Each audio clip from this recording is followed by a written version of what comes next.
Selamat pagi, perkenalkan nama saya Rizwan Fazil Rahman, saya dari kelompok 4. Baiklah, di sini saya akan mencoba menjelaskan tentang migrasi dari PHP natif ke model MVC menggunakan framework CI atau kode igniter. Maka untuk awalnya kita memerlukan source code dari kode igniter tersebut. Kita bisa langsung download di halaman situs resminya. Di sini kita menggunakan CI yang versi 3 ya. Kemudian kita bisa ambil file instalasinya dari download online atau dari source sumbernya langsung. Untuk mempermudah kita mendownload, kita bisa mengklik user guide.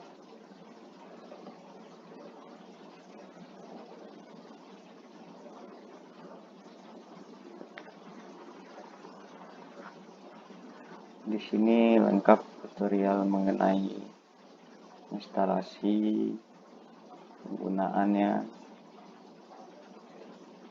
Kebetulan di sini saya sudah selesai mendownload untuk CI-nya dan saya letakkan di folder SAM hotdog. Ini kode igniter develop. Ini merupakan default dari CI framework versi 3 tersebut. Oh ya, kebetulan di sini saya menggunakan SAM untuk Apache itu sebagai web servernya dan MySQL sebagai untuk database. Kalau kita menjalankan kode dari program framework CI ini secara default, kita coba jalankan.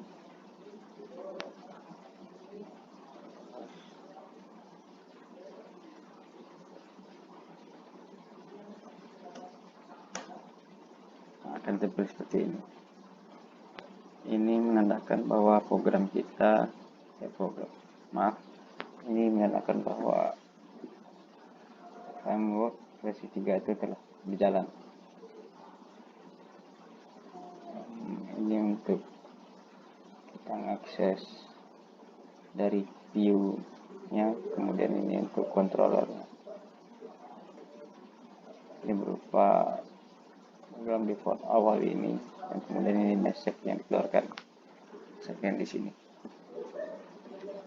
Kemudian dari sumber file yang telah kita download di tugas itu berasal dari Google Drive.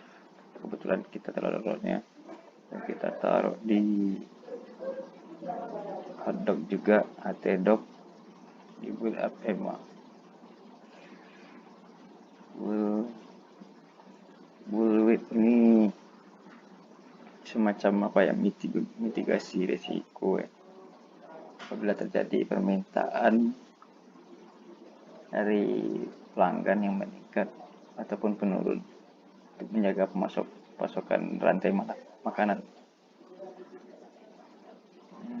Kita coba buka program dari web tersebut. Dari sini masukkan usernya Amir, dimana di sini dapat keterangan beberapa jenis nama barang yang bullwhip efeknya, ada yang terefek dan ada yang tidak. Kemudian ini sebagai user,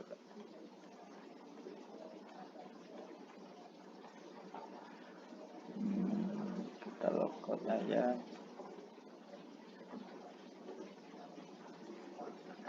Kemudian kita coba untuk memilah file tersebut untuk dijadikan ke kode MVC. Di sini saya kebetulan menggunakan kode Visual Code Studio untuk mengedit PHP-nya. Di sini yang kita perlukan adalah view, controller, sama model. Di sini kita pisah satu-satu di bagian model dulu. Untuk query ke tabel barang kita buatkan sendiri. Itu ada select, ada insert, ada update, ada delete, CRUD. Sama seperti bagian barang juga terdapat select, update, insert, delete. Oh ya, kebetulan di sini saya memakai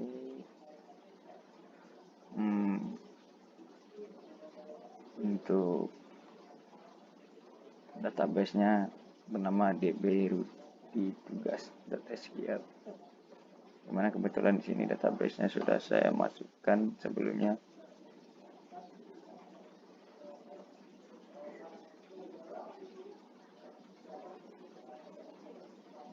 Lagi loading.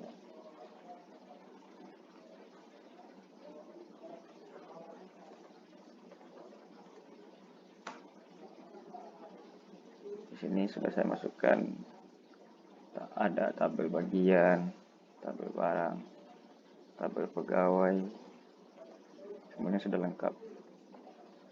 Ini sudah ada datanya juga. Ada pegawai yang saya set sebagai admin sebelumnya ini.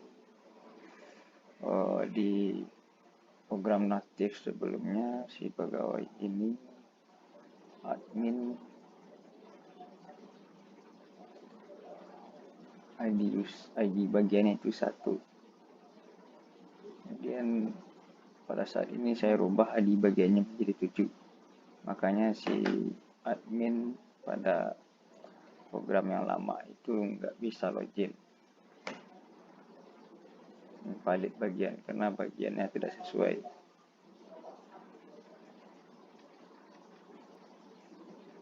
Di sini saya juga mengasih model untuk pegawai, pemesanannya, pengembaliannya, produksi, dan juga user. Ini untuk koneksi ke database. Kemudian pada menu controller ini perhitungan di sini. Untuk perhitungan yang dilakukan di Google Web Efek ini dilakukan pada folder controller ini. Ini ada untuk admin yang mana dia ini load admin.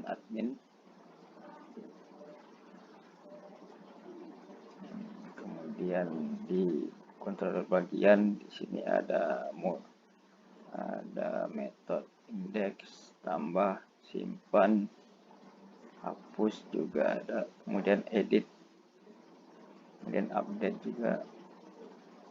Itu juga dengan barang ada metode tambah, simpan, hapus, edit juga update. Gudangnya juga untuk login. Ini form untuk loginnya. Ada metode untuk cek login.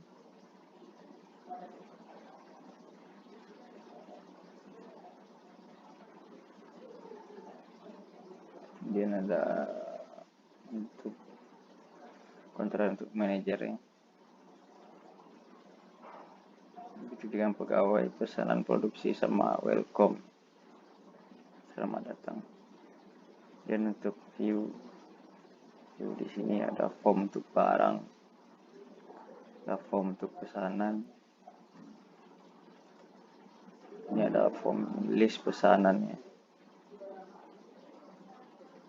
produksinya juga, ada listnya juga. Dapat untuk login. Bila kita coba aja untuk menjalankan aplikasinya. Di sini berarti namanya tugas CI. Kebetulan di sini kita memakai user admin. Kita coba admin.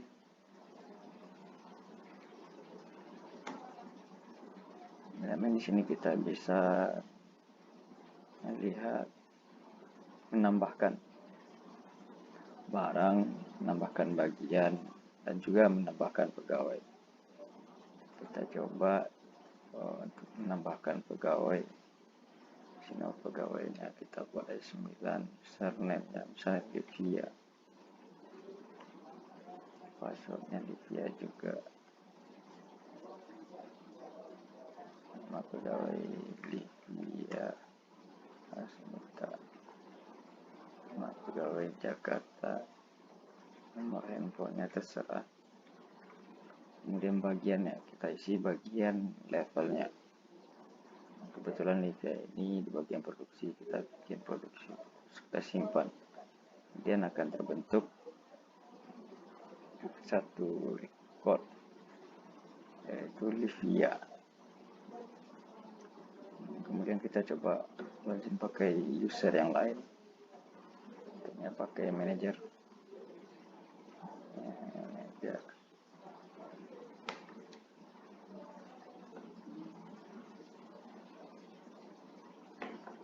Manager pakai J. Di akun manager kita bisa melihat jenis barang apa yang terkena dampak dari build efek tersebut, dan di sini juga bisa dikasih untuk solusi dari build efek tersebut. Kemudian di dashboard kita bisa melihat diagramnya, perbandingan antara build efek sama parameternya. Coba kita login pakai user yang lain, pakai user gudang.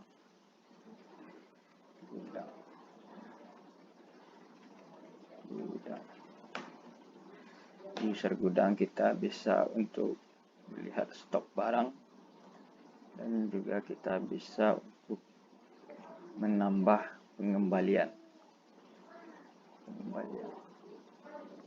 Kita coba lagi user pesanan.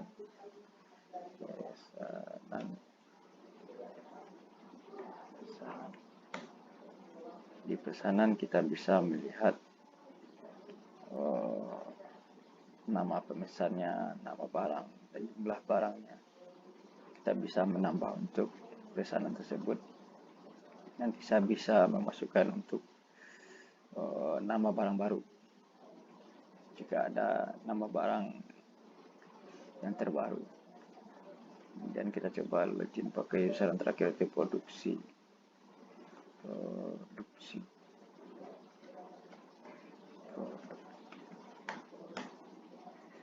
Di produksi kita bisa untuk memproses produksinya.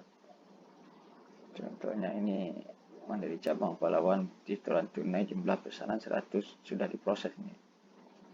Dan ini Mandiri Cabang Pahlawan syarat umum 500.